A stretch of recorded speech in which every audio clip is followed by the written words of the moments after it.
محترم بزرگ و عزیز دوستو، جس عنوان پر قرآن و حدیث کی روشنی میں اس موقع پر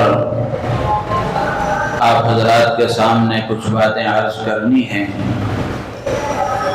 وہ ہے جمعے کے دن کے سلسلے میں کہ جمعے کا دن کتنا عظیم الشان دن ہے۔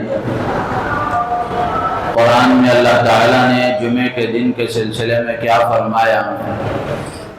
اور احادیث میں اس کی کیا فضیلتیں آئی ہیں، اس کے احکام اور آداب کیا ہیں، اور مسلم معاشرے میں اس سلسلے میں ہونے والی کوتاہیاں کیا ہیں، اس سلسلے میں کچھ باتیں آپ حضرات کے سامنے عرض کی جائیں گی۔ اللہ تعالی ہم سب کو ان باتوں پر عمل کی توفیق عطا فرمائے۔ سب سے پہلی بات تو یہ ہے کہ یہ جو جمعہ ہے یہ عربی لفظ ہے، اس کے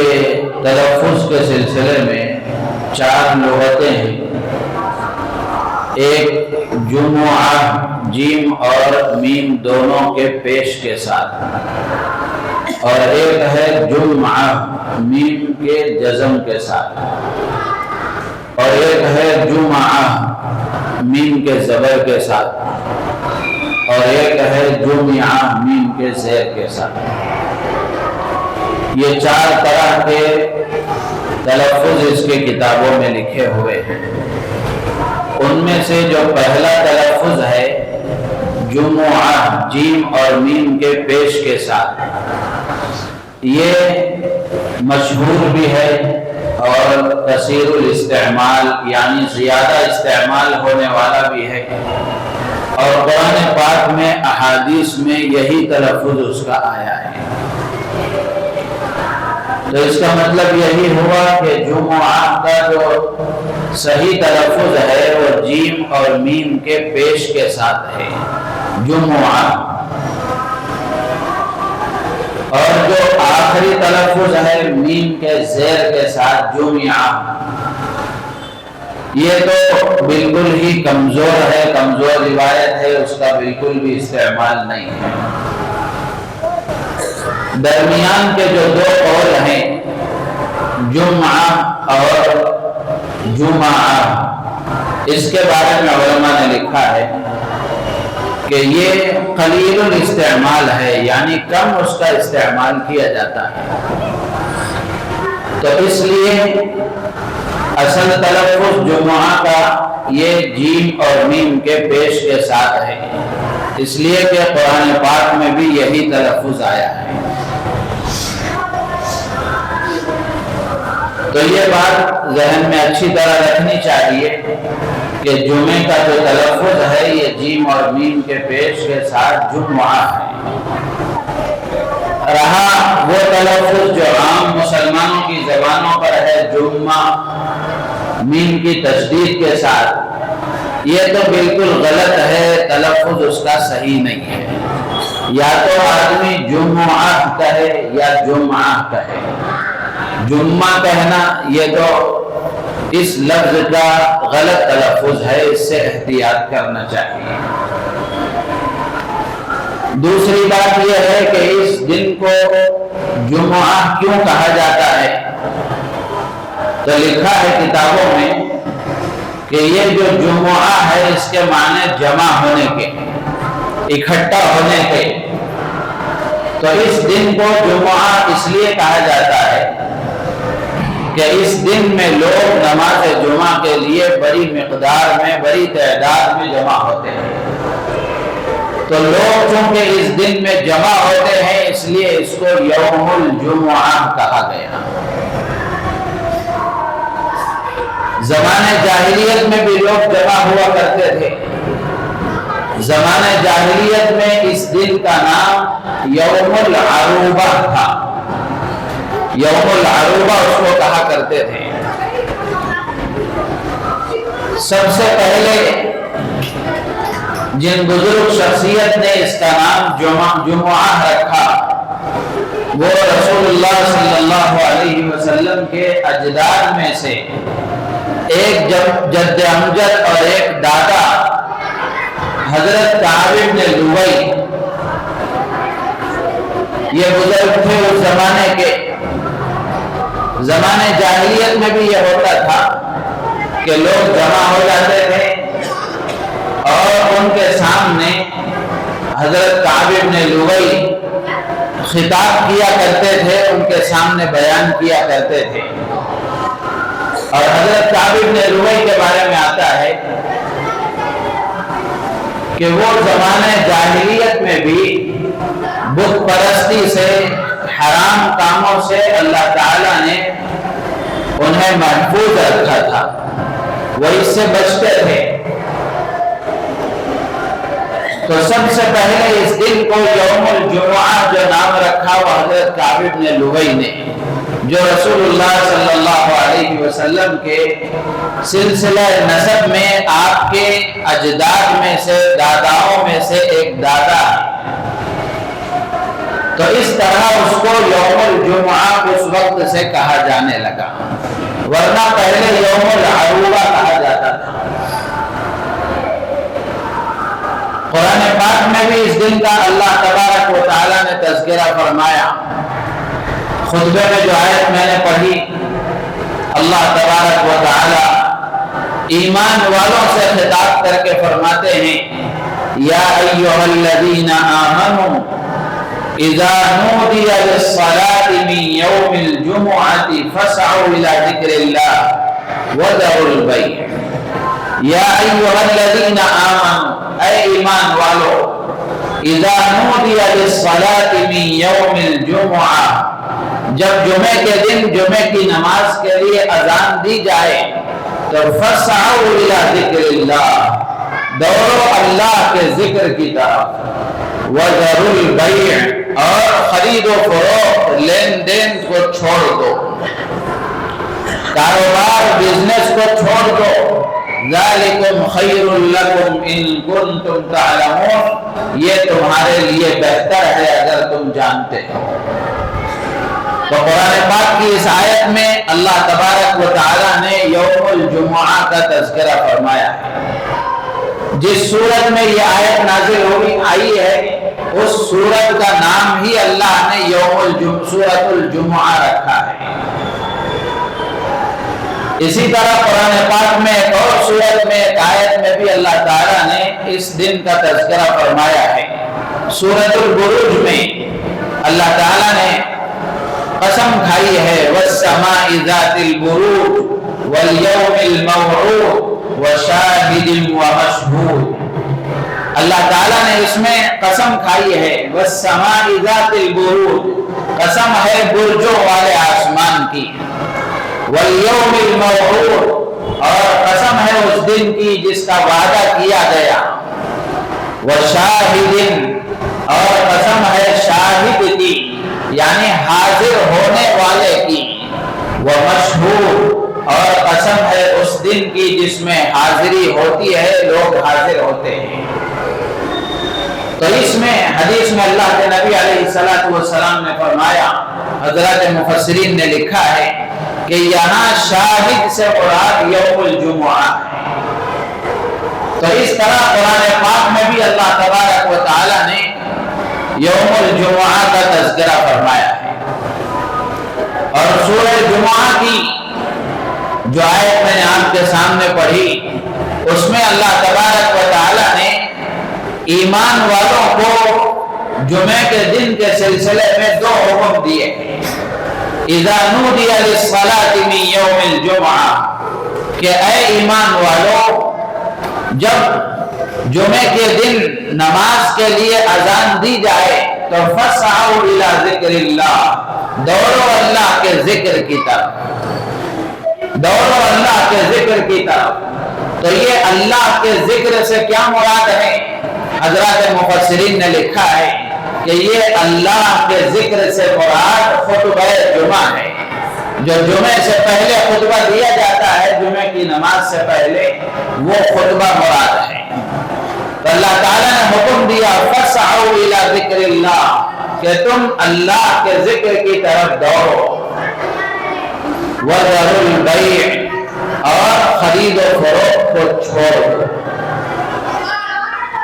تو اس میں دو حکم اللہ کی طرف سے دیے گئے کہ جیسے ہی جمعے کے لیے اذان دی جائے،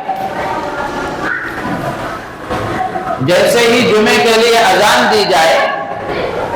تو دو کام آدمی کو کرنے چاہیے۔ ایک کام تو یہ ہے کہ فوراً اللہ کے ذکر کی طرف، خطبے کی طرف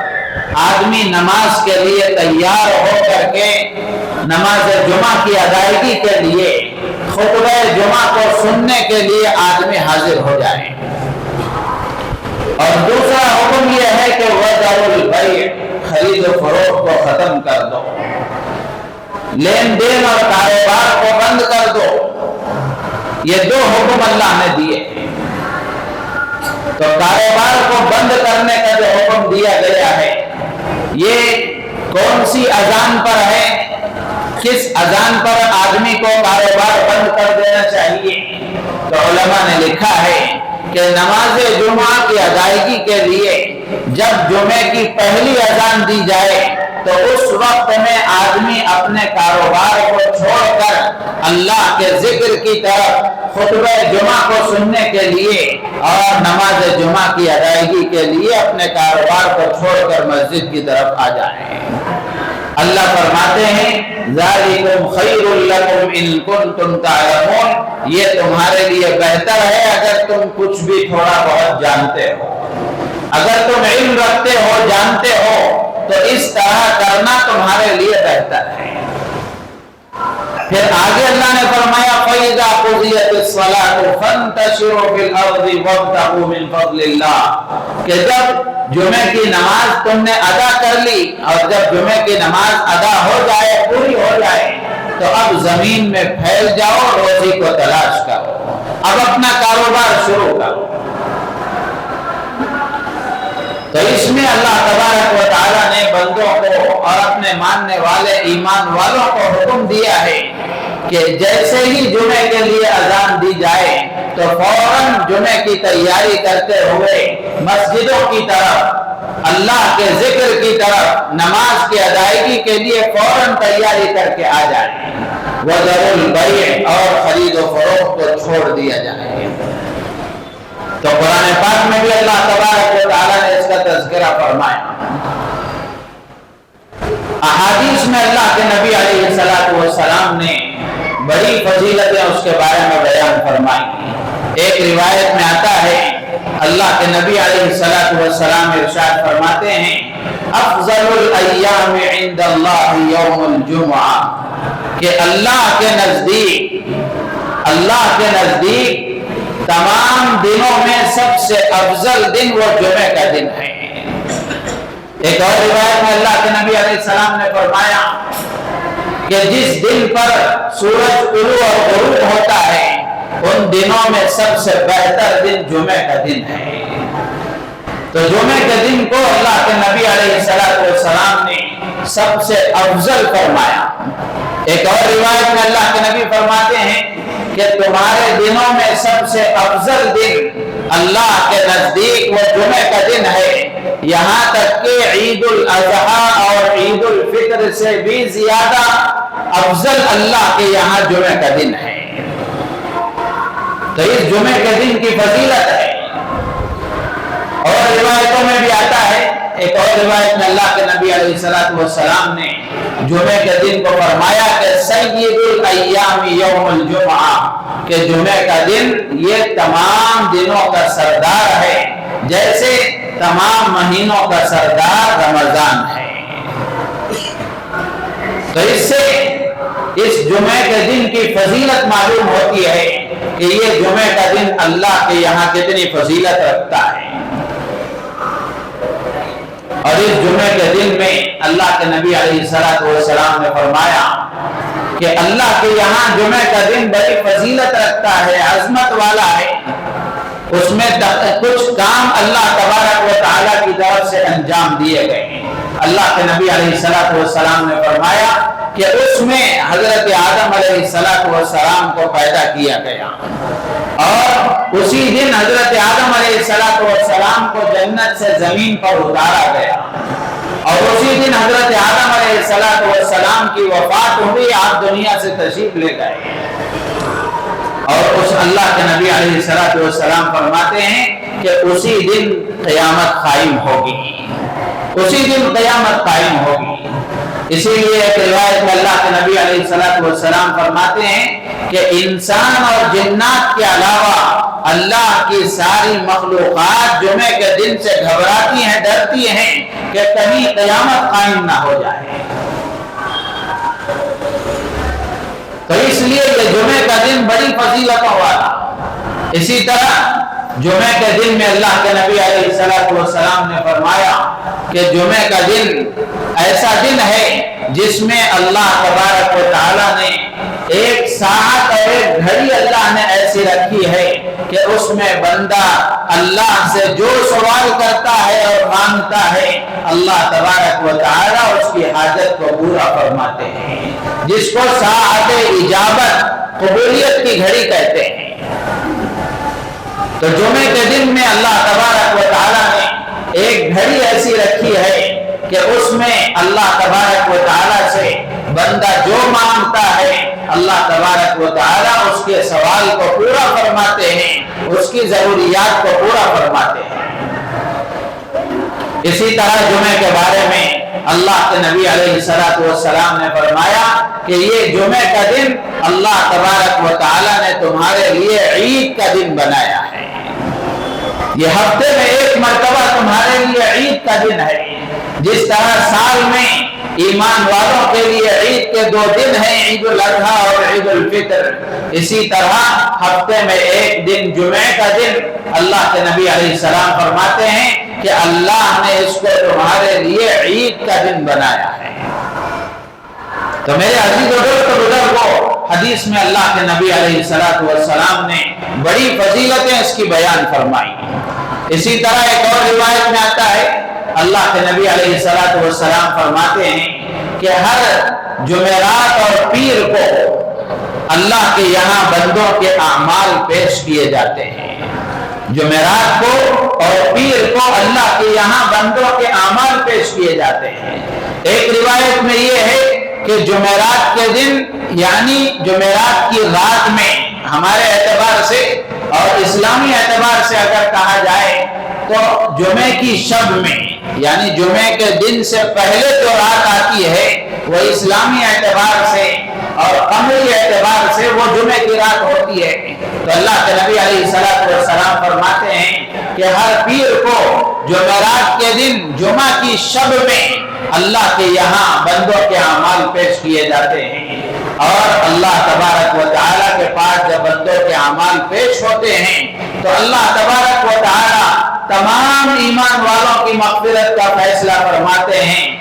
ان 2 لوگوں کے بارے میں اللہ کی طرف سے یہ فیصلہ ہوتا ہے جن دونوں کے درمیان میں لڑائی اور جھگڑا ہوتا ہے، دلوں میں حسد اور کینہ ہوتا ہے۔ اللہ تبارک و تعالیٰ فرماتے ہیں ان دونوں کا معاملہ رہنے دو، ان کو چھوڑ دو، جب تک یہ آپس میں صلح نہ کر لیں اس وقت تک ان کا معاملہ رہنے دو۔ تو اس سے معلوم ہوتا ہے کہ دلوں میں کدورت، دلوں میں عداوت اور نفرت اور دلوں میں کسی کے سلسلے میں میل رکھنا یہ کتنی بری بات ہے۔ اللہ کو کتنا ناپسند ہے کہ اللہ کے سامنے بندوں کے اعمال پیش کیے جاتے ہیں، اللہ تعالیٰ سب کی مغفرت فرماتے ہیں، لیکن جن کے دلوں میں عداوت اور دشمنی ہوتی ہے اور کسی کے لیے غلط جذبات ہوتے ہیں تو اللہ تبارک و تعالیٰ فرماتے ہیں کہ ان کو رہنے دو، ان کا معاملہ یوں ہی چھوڑ دو جب تک کہ یہ آپس میں صلح نہ کر لیں۔ اسی طرح ایک اور روایت میں اللہ کے نبی نے فرمایا کہ ہر پیر اور جمعے کی شب میں، جمعرات کے دن جمعے کی شب میں رات میں اللہ کے یہاں بندوں کے اعمال پیش کیے جاتے ہیں، اللہ تعالیٰ سب کی مغفرت فرماتے ہیں، لیکن رشتے ناتوں کو توڑنے والے کی اللہ تعالیٰ مغفرت نہیں فرماتے ہیں۔ رشتوں کو سنبھالنا،